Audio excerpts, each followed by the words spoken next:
கோபுரம் டிவி நேயர்களுக்கு இனிய வணக்கம். இன்று பிறந்தநாள் காணும் மற்றும் மணநாள் காணும் அத்துணை சகோதர சகோதரிகளுக்கும் எங்களது இனிய வாழ்த்துக்கள். பாபாவின் ஆசிகளோடு பல்லாண்டு காலம் நீங்கள் எல்லா வளங்களும் செல்வங்களும் பெற்று நலமுடன் வாழ வாழ்த்துகிறோம். பாபா அழைக்கிறார். அவரின் பொன்மொழிகளை கேட்பதற்காக, நம் பிரச்சனைகளை தீர்த்து வைக்கும் அற்புதமான கூட்டு பிரார்த்தனை செய்வதற்காக, மேலும் மனம் ஒருநிலைப்படவும் மனம் அமைதி பெறவும் அற்புதமான தியானம் செய்யவும் பாபா அழைக்கிறார். பாபா நம் கரங்களை பிடித்து அழைத்துச் சென்று அற்புதம் நிகழ்த்தவிருக்கிறார்.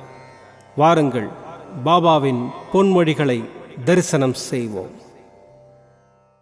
அன்பு குழந்தையே, உன் மனதில் ஏகப்பட்ட குழப்பங்கள். நாம் எடுத்து வைத்திருக்கும் அடி சரிதானா இல்லையா என்று குழம்பிக் கொண்டிருக்கிறாய். யோசனைக்கு மேல் யோசனை. நீ என்னதான் யோசனை செய்தாலும் உன் காரியம் சிதறாமல் இருக்க என் அருள் வேண்டுமல்லவா? அதனால் உன் யோசனைகளை எல்லாம் விட்டுவிட்டு காரியங்களை என்னிடம் ஒப்படைத்துவிட்டு நிம்மதியாக இரு. சரியான நேரத்தில் எப்படி முடிக்க வேண்டுமோ அப்படி எந்த குறைவும் இல்லாமல் முடித்து கொடுக்கின்றேன். உன் யோசனைகளுக்கெல்லாம் மேம்பட்டவன் நான் என்பதை நினைவில் நிறுத்தி செயல்படு. அப்போது உன் காரியமெல்லாம் எவ்வித தடையுமின்றி நிறைவேறுவதை உன் அனுபவத்தில் உணரத் தொடங்குவாய். குருவின் கடாட்சம் உனக்கு பரிபூர்ணமாக கிடைக்கும். உன் அப்பா சாயிருக்கிறேன், எதற்கும் கலங்காதே. ஓம் சாய்ராம். பாபாவின் அற்புதமான பொன்மொழிகளை தரிசனம் செய்தோம்.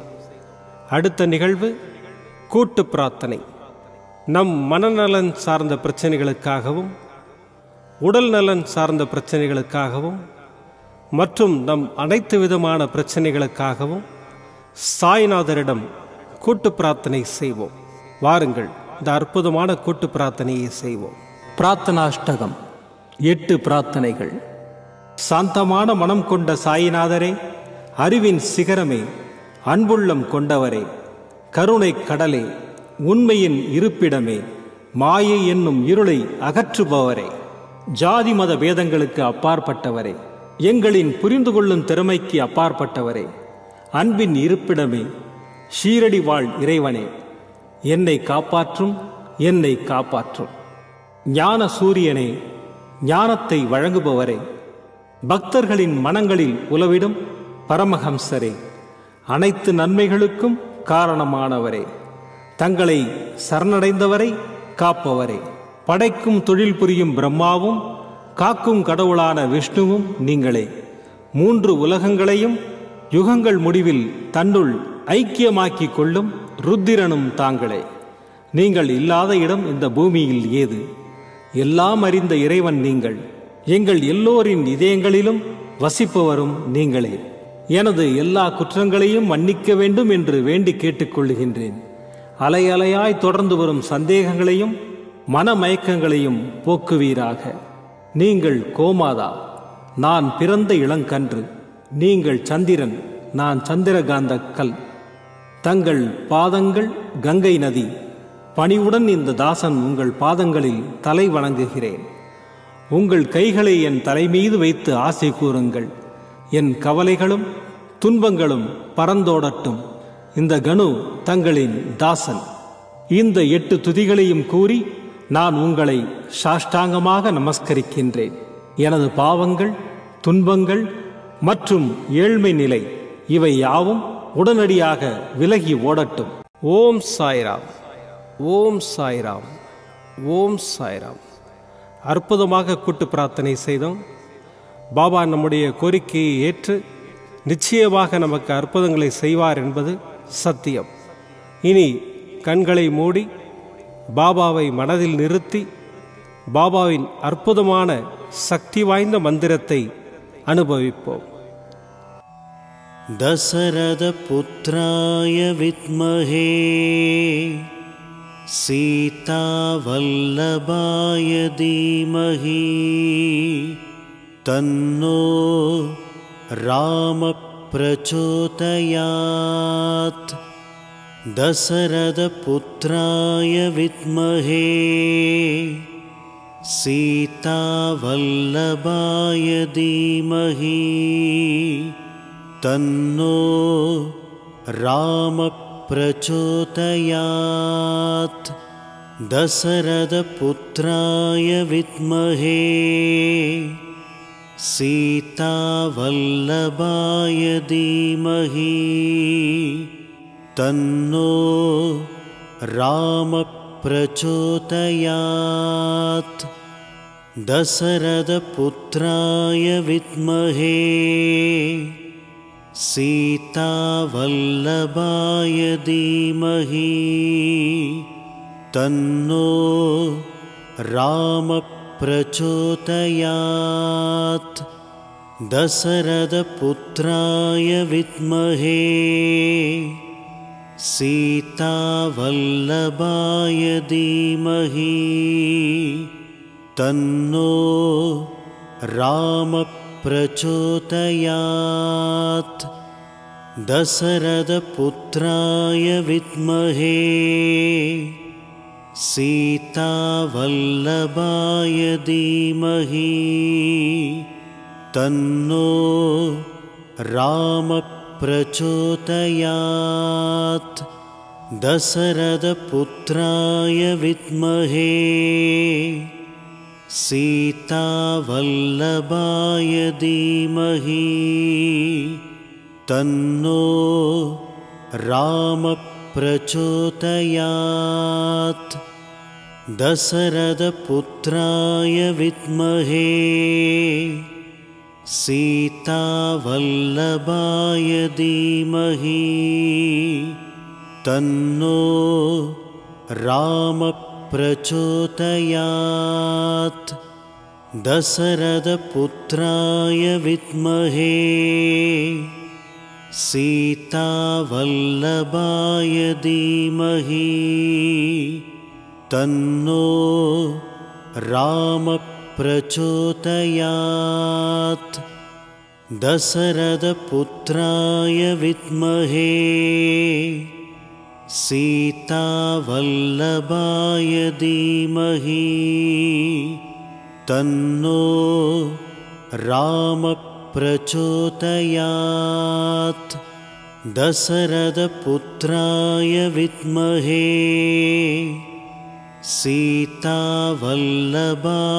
धीमहि तन्नो रामप्रचोदयात्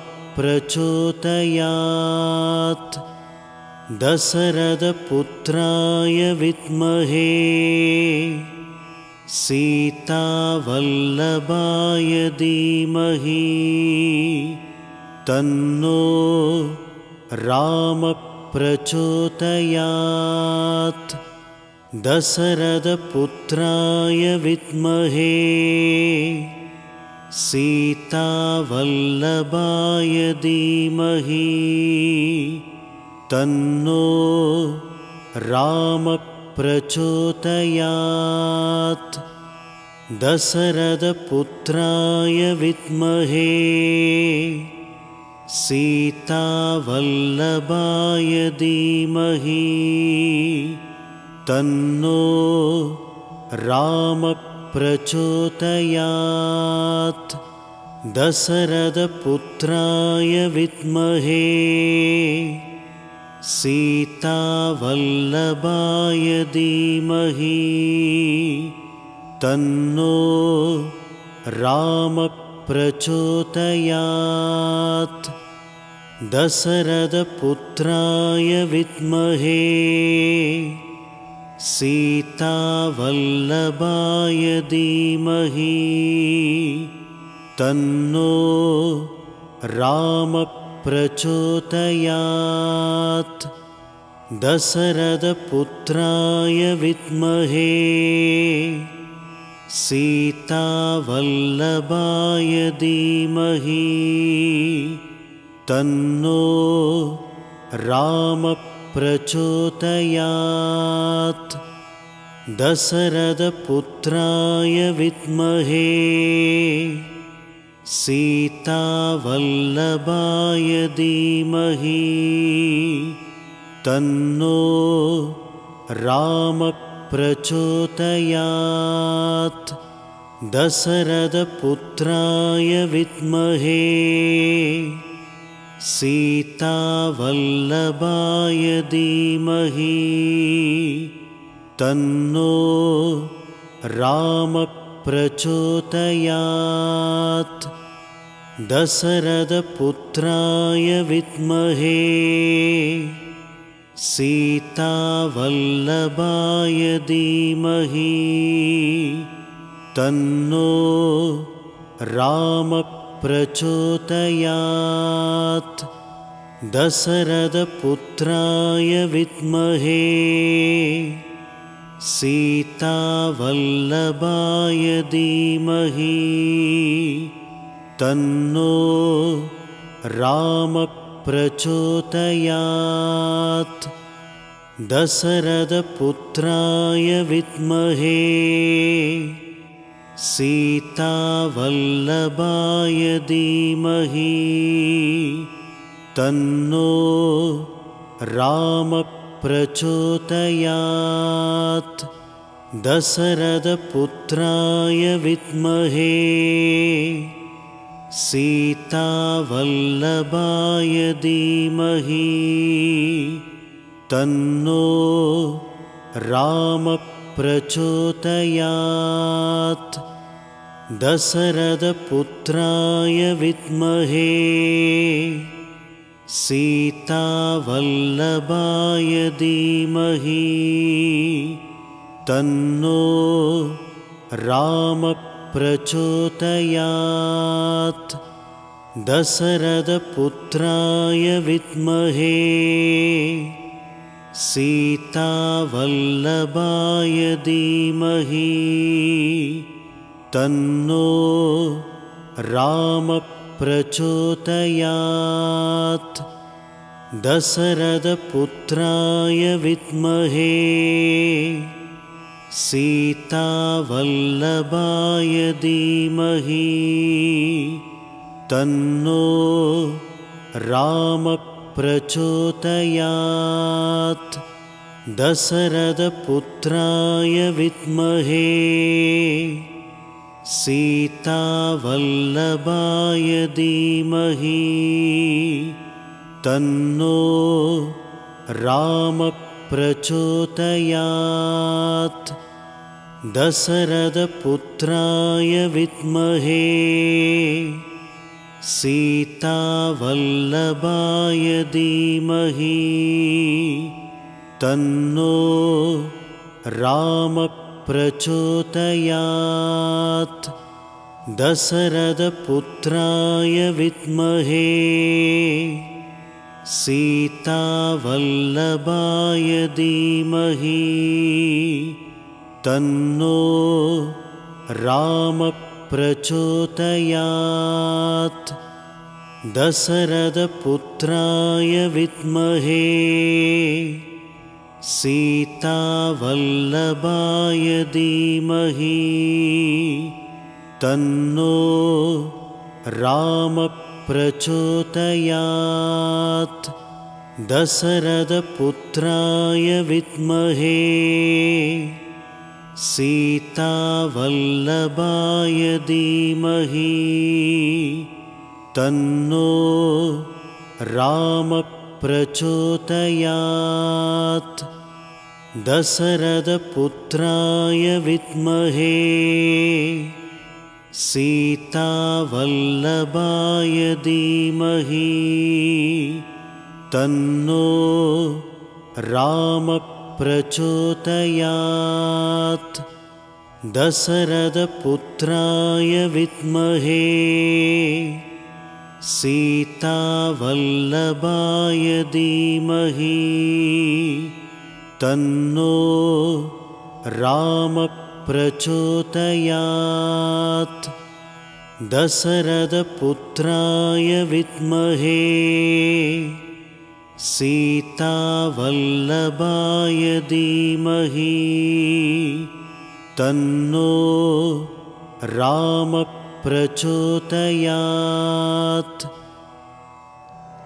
மீண்டும் நாளை காலை இந்த அற்புதமான பாபா அழைக்கிறார் நிகழ்ச்சியில் சந்திப்போம். நன்றி, வணக்கம். விதம் விதமான பக்தி நிகழ்ச்சிகளை உங்களுக்காக தந்து கொண்டிருக்கிறது உங்கள் கோபுரம் டிவி. உங்களுக்கு பிடித்த நிகழ்ச்சிகளை லைக் செய்யுங்கள், உங்களுக்கு பிடித்த மாணவர்களுக்கு ஷேர் செய்யுங்கள். மேலும் சப்ஸ்கிரைப் செய்வதோடு மட்டுமல்லாது அருகில் இருக்கும் பெல் பட்டனை கிளிக் செய்து கோபுரம் டிவி நிகழ்ச்சிகளை உடனுக்குடன் தெரிந்து கொள்ளுங்கள். மற்றும் ஒரு மகிழ்ச்சியான செய்தி, கோபுரம் டிவி ஆப்பை கூகுள் பிளே ஸ்டோரில் ஃப்ரீ டவுன்லோட் செய்து கோபுரம் டிவி நிகழ்ச்சிகளை தொடர்ந்து கண்டுகளியுங்கள், பாருங்கள், ரசியுங்கள், பரவசமடையுங்கள். gopuramtv.com. பக்தி பக்திமயம்.